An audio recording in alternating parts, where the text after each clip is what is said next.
Hello అండి. ఈరోజు మన కిచెన్‌లో చాలా ఈజీగా, సింపుల్‌గా చేసుకునే 2 రకాల బ్రేక్‌ఫాస్ట్ రెసిపీస్‌ని ఎలా చేయాలో చూపించబోతున్నానండి. సగ్గు బియ్యంతో టేస్టీగా చేసుకోవచ్చండి. నోట్లో పెట్టుకుంటే కరిగిపోయే విధంగా ఉంటాయి. అబ్బబ్బా! మళ్ళీ ఇడ్లీ, దోస అనేవాళ్ళు ఒక్కసారి ఇలా చేసుకోండి. రోజు తినే ఇడ్లీ, ఉప్మా, దోస మర్చిపోతారండి. రొట్టె కూడా అస్సలు తినరు. అంత మృదువుగా ఉంటాయి. 1, 2 అయితే అస్సలాగరు. రుచి చూస్తే మళ్ళీ మళ్ళీ కావాలంటారండి. పిల్లలు, పెద్దలు కూడా చాలా ఇష్టంగా తినే బ్రేక్‌ఫాస్ట్ అండి. మార్నింగ్ బ్రేక్‌ఫాస్ట్‌లోకి లేదంటే నైట్ డిన్నర్‌లో కూడా చేసుకోవచ్చు. అంత టేస్టీ రెసిపీ.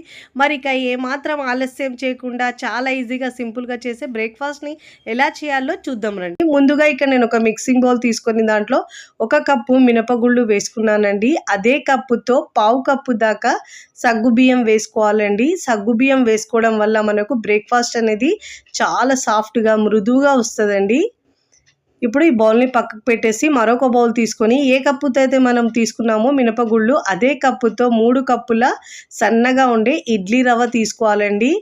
1 కప్పుకి 3 కప్పులు తీసుకోవాలి. ఇప్పుడు శుభ్రంగా ఒక 2, 3 సార్లు బాగా వాష్ చేసి, ఆ వాటర్ తీసేసి, మళ్ళీ దాంట్లో తిరిగి వాటర్ పోసుకొని మనం ఒక 3-4 గంటల పాటు నానబెట్టుకోవాలండి. కొలతలు మళ్ళీ రిపీట్ చేస్తున్నాను. 1 కప్పు మినపగుళ్ళు, పావు కప్పు సగ్గుబియ్యం, 3 కప్పుల ఇడ్లీ రైస్ తీసుకోవాలి. ఇక్కడ నేను ఒక 4 గంటల తర్వాత చూపిస్తున్నాను చూడండి. సగ్గు బియ్యం, మినపగుళ్ళు కూడా చక్కగా నానాయండి. ఇప్పుడు ఈ వాటర్ తీసేసి మనం మిక్సీ జార్‌లో వేసుకొని గ్రైండ్ చేసుకోవాలి. ఫస్ట్ టైం నా ఛానల్ చూస్తున్న వాళ్ళు ప్లీజ్ నా ఛానల్‌ని సబ్స్క్రైబ్ చేసుకోండి, లైక్ చేయండి, పక్కనున్న బెల్ ఐకాన్‌ని ప్రెస్ చేయండి. ఇలా ప్రెస్ చేయడం వల్ల నేను పెట్టే వీడియో నోటిఫికేషన్ ముందుగా మీ హోమ్ పేజ్‌కి వస్తాయండి. ఇలా మిక్సీ జార్‌లో వేసుకున్న తర్వాత అవసరాన్ని బట్టి వాటర్‌ని యాడ్ చేసుకోవాలండి. బ్యాటర్ అనేది మరీ పల్చగా చేయొద్దు. ఇలా కొద్దిగా వాటర్ వేసుకున్న తర్వాత మెత్తగా గ్రైండ్ చేసుకోవాలండి. ఎంత మెత్తగా గ్రైండ్ చేసుకుంటే ఇడ్లీలు అనేవి అంత మృదువుగా వస్తాయి. ఇలా గ్రైండ్ చేసుకున్న తర్వాత ముందుగా నానబెట్టుకున్న ఇడ్లీ రవ్వ ఉంది కదండి, ఇలా పిండేసి వాటర్ లేకుండా మిక్సీ జార్లో వేసుకోవాలి. మినప్పిండి గ్రైండ్ చేసుకున్న ఉంది కదండి, దాంట్లోనే ఇలా ఒక 2 నిమిషాల పాటు మనం ఇలా ఇడ్లీ రవ్వ వేసుకొని గ్రైండ్ చేసుకుంటే ఇడ్లీలు అనేవి చాలా మృదువుగా వస్తాయండి. ఇలా గ్రైండ్ చేసుకున్న పిండిని మిక్సింగ్ బౌల్లోకి తీసుకోవాలి. ఇలా పెద్ద గిన్నెలోకి వేసుకొని ఇప్పుడు ఒక 2, 3 నిమిషాల పాటు ఇలా బాగా బీట్ చేసినట్టు మిక్స్ చేసుకోవాలండి. అప్పుడు మనకు ఇడ్లీలు అనేవి లేదంటే బ్రేక్‌ఫాస్ట్ ఏదైనా కానీ చాలా సాఫ్ట్‌గా వస్తుందండి. ఇలా చేత్తో మిక్స్ చేసుకోవడం వల్ల పిండి అనేది చక్కగా ఫార్మెంట్ అయ్యి బ్రేక్‌ఫాస్ట్ అనేవి చాలా బాగా వస్తాయండి. ఇలా బాగా మిక్స్ చేసుకున్న తర్వాత మూత పెట్టేసి కనీసం 6-8 గంటల పాటు పిండిని పులియడానికి పెట్టుకోవాలండి. నేనైతే ఓవర్ నైట్ పిండిని పులియడానికి పెట్టుకుంటున్నాను. చూడండి ఎంత చక్కగా పిండి పులిసిందో. ఇలా పులిసిందంటే మనకు ఇడ్లీలు అనేవి చాలా మృదువుగా వస్తాయండి. ఇప్పుడు ఒకసారి ఇలా స్పూన్తో బాగా మిక్స్ చేసుకోవాలి. మీరు కావాలంటే మీకు అవసరాన్ని బట్టి పిండిని తీసుకొని మిగతా పిండిని ఫ్రిడ్జ్లో పెట్టుకొని నెక్స్ట్ డే అయినా యూజ్ చేయొచ్చండి. నేనైతే మొత్తం పిండితో చేస్తున్నాను కాబట్టి దీంట్లో రుచికి సరిపోయినంత ఉప్పు వేసుకున్నానండి. ఉప్పు వేసుకున్న తర్వాత బాగా మిక్స్ చేసుకోవాలి. ఈ కన్సిస్టెన్సీలో ఉండాలండి. ఇప్పుడు ఇక్కడ ఇడ్లీ ప్లేట్ తీసుకొని దానికి ఆయిల్ అయినా నెయ్యి అయినా ఇలా అప్లై చేసుకోవాలండి. ఇప్పుడు ఇడ్లీ ప్లేట్లలో ఇలా బ్యాటర్ని వేసుకోవాలి. నేను ఇక్కడ యూజ్ చేసే ప్రోడక్ట్స్ ఏమైనా మీకు కావాలంటే నేను డిస్క్రిప్షన్లో లింక్ ఇస్తానండి, అక్కడ నుంచి మీరు బై చేసుకోవచ్చు. ఇలా బ్యాటర్ని వేసుకోవాలి, మరీ ఎక్కువ వేసుకోవద్దండి. ఇడ్లీలు బాగా పొంగుతాయి పైకి వేసుకుంటే. ఇలా వేసుకున్న తర్వాత ముందుగా నేను ఇడ్లీ పాత్రలో ఒక గ్లాస్ వాటర్ వేసుకొని బాగా వేడి చేసుకున్నానండి. ఇలా బాగా వేడి మరుగుతున్నప్పుడు వాటర్ ఇప్పుడు మనం ఇడ్లీ ప్లేట్ని పెట్టుకొని మీడియం ఫ్లేమ్లో ఒక 10-12 నిమిషాల పాటు ఉడికించుకోవాలండి. నేను ఒక 12 నిమిషాల తర్వాత చూపిస్తున్నాను చూడండి. ఇడ్లీలా చాలా చక్కగా ఉడికాయండి. ఇప్పుడు ఇలా వేలి మనం పెట్టి చూస్తే తడి తగలలేదంటే ఇడ్లీలు చక్కగా ఉడికినట్టండి. ఒక 2 నిమిషాలు ఉంచి ఇలా స్పూన్ని మనం వాటర్లో డిప్ చేసుకొని ఇడ్లీలు తీసుకుంటే చక్కగా వస్తాయండి. చాలా ఈజీగా, సింపుల్గా, టేస్టీగా చేసుకునే ఈ ఇడ్లీలు ఎలా వచ్చాయో మీ అభిప్రాయాన్ని నాకు కమెంట్ ద్వారా తెలియచేయండి.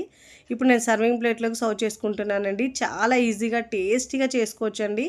నేనైతే ఇక్కడ టమాటో చట్నీతో సర్వ్ చేస్తున్నానండి. మీకు నచ్చిన చట్నీతో సర్వ్ చేసుకోవచ్చు. ఇప్పుడు సెకండ్ బ్రేక్‌ఫాస్ట్‌ని చూద్దాం. ముందుగా ఇక్కడ నేను 2 కప్పులు ఈ కప్పులతో తీసుకోవాలండి. మీరు గ్లాసు, గిన్నె దేంతో అయినా తీసుకోవచ్చు. నేనైతే ఇక్కడ 2 కప్పుల బియ్యం, రేషన్ బియ్యము, 1 కప్పు సగ్గు బియ్యం తీసుకుంటున్నానండి. ఇక్కడ నేను మిక్సింగ్ బౌల్ తీసుకొని ముందుగా అయితే 1 కప్పు సగ్గు బియ్యాన్ని వాటర్ వేసుకొని శుభ్రంగా ఒక 2-3 సార్లు వాష్ చేసుకోవాలండి. మరొక బౌల్ తీసుకొని దాంట్లో ఏ కప్పుతో అయితే సగ్గు బియ్యం తీసుకున్నానో అదే కప్పుతో 2 కప్పుల రేషన్ రైస్ తీసుకోవాలండి. ఇక్కడ మనము మినప్పప్పు లేకుండా సింపుల్గా చేసుకునే బ్రేక్‌ఫాస్ట్ అండి. ఇప్పుడు ఇలా 2 కప్పుల బియ్యం తీసుకున్న తర్వాత హాఫ్ టీ స్పూన్ దాకా మెంతులు వేసుకోవాలండి. ఇలా మెంతులు వేసుకున్న తర్వాత రెండుటిని కూడా ఒక 2-3 సార్లు శుభ్రంగా వాష్ చేసుకోవాలండి. వాష్ చేసుకున్న తర్వాత ఆ వాటర్ తీసేసి మళ్ళీ దాంట్లో తిరిగి వాటర్ పోసుకొని మనం ఒక 2 నుంచి 3 గంటలు నానబెట్టుకోవాలండి. అంతకంటే ఎక్కువ అవసరం ఉండదు. 2 నుంచి 3 గంటలు నానబెడితే సరిపోతుంది. ఇప్పుడు నేను 3 గంటల తర్వాత చూపిస్తాను చూడండి. ఇప్పుడు ఇలా మూత పెట్టేసి 3 గంటలు నానబెట్టుకోవాలండి.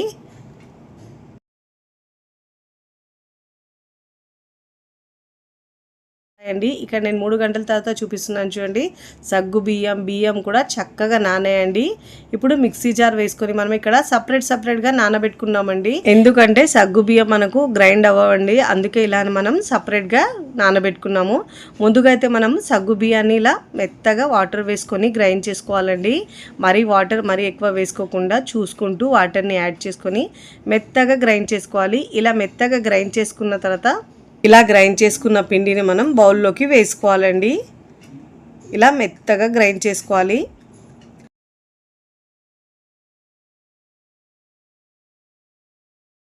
సగ్గుబియ్యం గ్రైండ్ చేసుకున్న తర్వాత ఇప్పుడు మనం ముందుగా నానబెట్టుకున్న బియ్యాన్ని కూడా దీంట్లో వేసుకోవాలండి.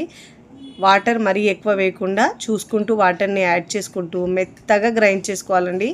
ఎంత మెత్తగా గ్రైండ్ చేసుకుంటే మనకు ఈ దోశలు అనేవి అంత సాఫ్ట్గా వస్తాయి. ఇప్పుడు మూత అవసరాన్ని బట్టి వాటర్ వేసుకొని మూత పెట్టేసి మెత్తగా గ్రైండ్ చేసుకోవాలి. ఇప్పుడు ఇలా మెత్తగా గ్రైండ్ చేసుకున్న తర్వాత ముందుగా మనం గ్రైండ్ చేసుకున్న పిండి ఉంది కదండి, అదే పిండిలో వేసుకోవాలి. చాలా ఈజీగా చేసుకోవచ్చండి. టేస్ట్ అయితే చాలా బాగుంటాయండి. ఒంటికి చలువ చేసే బ్రేక్ఫాస్ట్ అండి. ఇప్పుడు ఇలా పిండి వేసుకున్న తర్వాత ఒక 2-3 నిమిషాల పాటు బాగా బీట్ చేసినట్టు మిక్స్ చేసుకోవాలి. ఇప్పుడు ఇలా పిండిని బాగా మిక్స్ చేసుకున్న తర్వాత మూత పెట్టేసి ఒక 6 గంటల పాటు పిండిని పులియడానికి పెట్టుకోవాలండి. అంతకంటే ఎక్కువ పెట్టుకునే అవసరం ఉండదు. నేను ఇక్కడ 6 గంటల తర్వాత చూపిస్తున్నాను చూడండి. పిండి బాగా పులిసిందండి. ఇక్కడ మీకు స్పూన్తో మిక్స్ చేసి చూపిస్తున్నాను చూడండి ఎంత బాగా పిండి పులిసిందో. ఇప్పుడు బాగా మిక్స్ చేసుకోవాలండి. ఇప్పుడు ఇలా బాగా మిక్స్ చేసుకున్న తర్వాత ఇప్పుడు దీంట్లో మీరు కావాలంటే ఈ పిండిని మనము ఫ్రిడ్జ్లో పెట్టుకొని నెక్స్ట్ రోజైనా యూజ్ చేసుకోండి. నేనైతే ఇక్కడ మొత్తం పిండి యూజ్ చేస్తున్నాను, అందుకే దీంట్లోనే రుచికి సరిపోయినంత ఉప్పు వేసుకున్నానండి. ఉప్పు వేసుకొని బాగా మిక్స్ చేసుకున్న తర్వాత కొద్దిగా వాటర్ని యాడ్ చేసుకుంటున్నాను. కన్సిస్టెన్సీ చూడండి, వీడియోలో చూపించిన విధంగా ఇలా ఉండాలండి.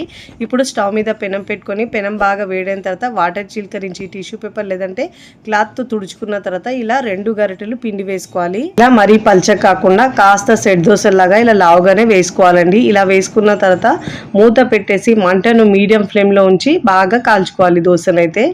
ఇలా ఒకవైపు మంచి కాలిన తర్వాత మరోవైపుకి తిప్పుకోవాలి. 2 వైపులో చక్కగా కాల్చుకొని మంచి కలర్ వచ్చిన తర్వాత ప్లేట్లోకి తీసుకోవాలండి. చూడండి ఎంత మంచి కలర్ వచ్చిందో. ఇప్పుడు మరోవైపుకి టర్న్ చేసుకుందాం. ఇలా మంచిగా 2 వైపులా మంచిగా కాల్చుకున్న తర్వాత ప్లేట్లోకి తీసుకోవాలండి. వేడిగా తింటే రుచి అయితే చాలా బాగుంటుందండి. ఇదే విధంగా 1 by 1 దోశలు వేసుకొని ప్లేట్లోకి తీసుకోవాలండి. ప్రతిసారి దోశ వేసేటప్పుడు మనం మంటను లో ఫ్లేమ్లో ఉంచి వేసిన తర్వాత మీడియం టు హై ఫ్లేమ్లో ఉంచి మంచిగా కాల్చుకోవాలండి. ఒకవైపు కాలిన తర్వాత మరోవైపుకి తిప్పుతూ 2 వైపులో చక్కగా కాల్చుకున్న తర్వాత సర్వింగ్ ప్లేట్లోకి సర్వ్ చేసుకోవాలి. చాలా ఈజీగా సింపుల్గా టేస్టీగా చేసుకునే ఈ సగ్గుబియ్యం దోశలు మీకు నచ్చితే తప్పకుండా ట్రై చేయండి. ట్రై చేసి ఎలా కుదిరిందో నాకు కామెంట్ ద్వారా తెలియచేయండి. పిల్లలు పెద్దలు కూడా చాలా ఇష్టంగా తింటారండి. అంత సింపుల్గా చేసుకునే బ్రేక్ఫాస్ట్ అండి. ఇక్కడ నేనైతే చట్నీ కాకుండా ఇంట్లో ఉండే దొండకాయ కర్రీతో సర్వ్ చేస్తున్నాను. రెగ్యులర్గా ఎప్పుడు చట్నీతో కాకుండా కర్రీతో కూడా తినండి, రుచి సూపర్గా ఉంటుందండి. చట్నీతో తిన్నా ఇలా కర్రీతో తిన్నా కూడా చాలా బాగుంటుందండి. దోశ చూస్తేనే తెలుస్తుంది మీకు ఎంత మృదువుగా సాఫ్ట్గా వచ్చిందో. చాలా సాఫ్ట్గా ఉంటాయండి, నోట్లో పెట్టుకుంటే కరిగిపోయే విధంగా ఉంటాయి, అంత మృదువుగా ఉంటాయి. ఈ దొండకాయ కర్రీతో ఈ దోశలు పెట్టుకొని తింటే రుచి అయితే చాలా బాగుంటుంది. వీడియోని లైక్ చేయండి, లైక్ చేసి హై బటన్ని నొక్కండి. ఫ్రెండ్స్ ఫ్యామిలీకి షేర్ చేయండి. మరికొన్ని టేస్టీ సింపుల్ క్విక్ రెసిపీస్ కోసం నా ఛానల్ని సబ్స్క్రైబ్ చేసుకోండి. Thanks for watching. బాయ్.